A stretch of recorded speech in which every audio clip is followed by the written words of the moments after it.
Hello, welcome to the Hive List podcast. I'm your host, Daniel Martinez.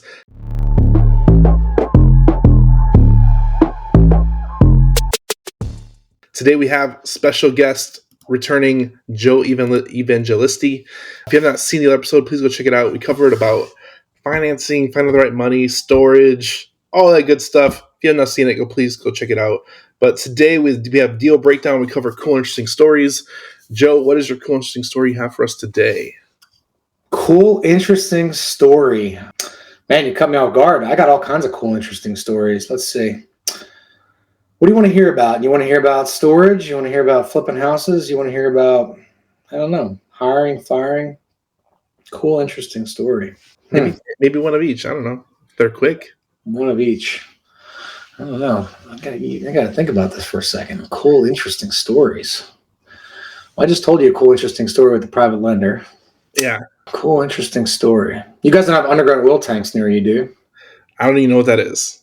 All right, so here's a cool, interesting story. So big environmental hazard near us. Everything up in the Northeast, or not everything, but one of the biggest challenges you have up near in the Northeast is underground oil tanks. Okay, so we have oil heat near us, and like when you look at a house, single family, when you're getting ready to flip something, biggest challenge you can find is like knob and tube wiring, asbestos, and underground oil tanks. Those are like the three big things that you look for. And an underground oil tank, the reason it's a problem is if it wasn't like mitigated properly or taken out, removed, and it leaked, it could be like a major EPA catastrophe, right? So like a lot of times people will sell their house and they'll just ignore that it was there, and they didn't know it was there.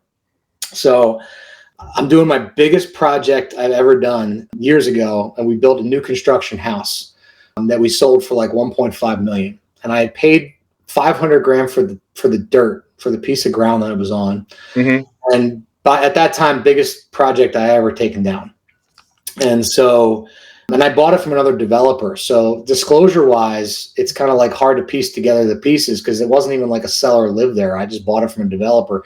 He had bought it and actually did a subdivision of 3 different lots. And I bought one of the 3 lots. So my excavator's there digging the foundation, getting ready to a new foundation walls in. And we're using these things called superior walls, which are like precast walls that go in the ground.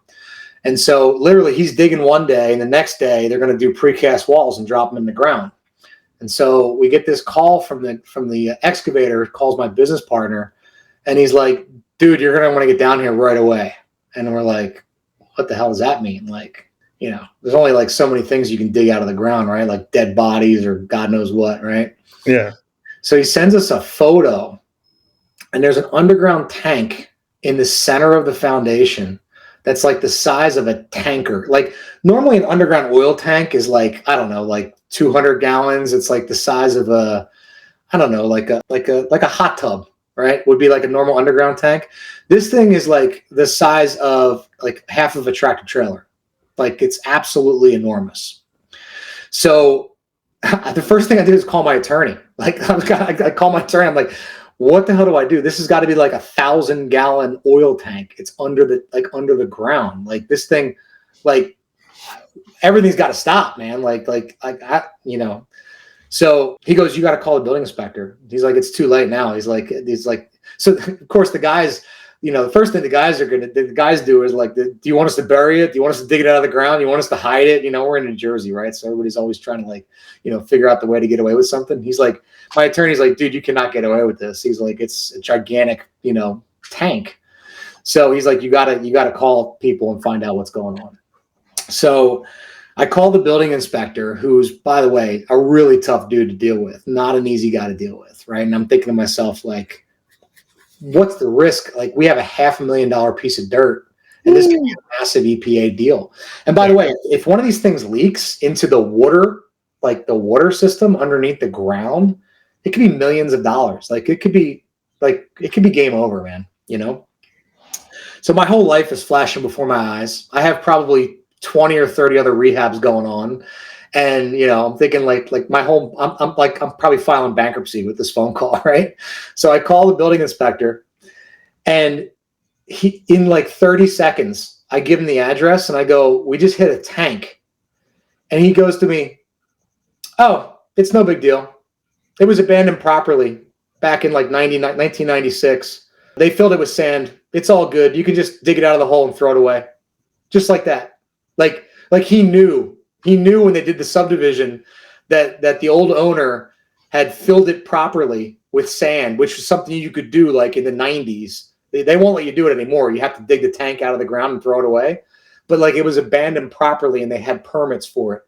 We had never heard about this. There was no filing. We had no paperwork. When we bought the house, we never know that there was a tank under the ground. Nobody ever told us anything about it. But somehow the building inspector knew all about it. And he literally was like, yep, just dig it out, throw it away. No big deal. Keep going. So for about 10 minutes, like I thought my entire life was coming to an end. And you're giving me a heart attack because you're giving me a heart attack. I'm like, I don't even know how this ends. Like, so there you go. There's my fun story for. There's a little flipping story. Ended up selling the house for 1.5, and you know, life goes on. One thing that I'm starting to realize, and I'm hearing a lot more, is that once you start digging, all bets are off. You don't know what you're gonna find. Let me tell you, man, I've got so many crazy digging stories, and that's not the first time or the last time that happened to me with underground tanks. And knock on wood, luckily, I've had it happen a few times where we've had to get inspectors come, and the tank, thank God, was empty. And you know, we've hit Indian burial grounds, we've hit all kinds of crazy stuff digging. And like I said, luckily, never had any problems long term. But yeah, that's one of those real estate investing things: is whatever's underground. You can't help but, you know, hit something every once in a while. That is insane. That's a great story. I appreciate it. Yeah. Like for everybody here that wants to be a developer, once you start digging, all bets are off. That's the lesson today. All bets are off. Absolutely. You know what you're gonna find. Where can people find you online? I have the Legacy podcast. Yep, Legacy Blueprint podcast, and then website is legacybuilder.coach. Legacybuilder.coach. Legacybuilder.coach. Man, this has been a good time. For everybody here, please go check out the other episode. It was good. Both the episodes are good. Cool. Thank you, Joe, for coming on. For everybody here, go like, share, subscribe. You know what to do. We'll see you in the next episode. Thanks, guys.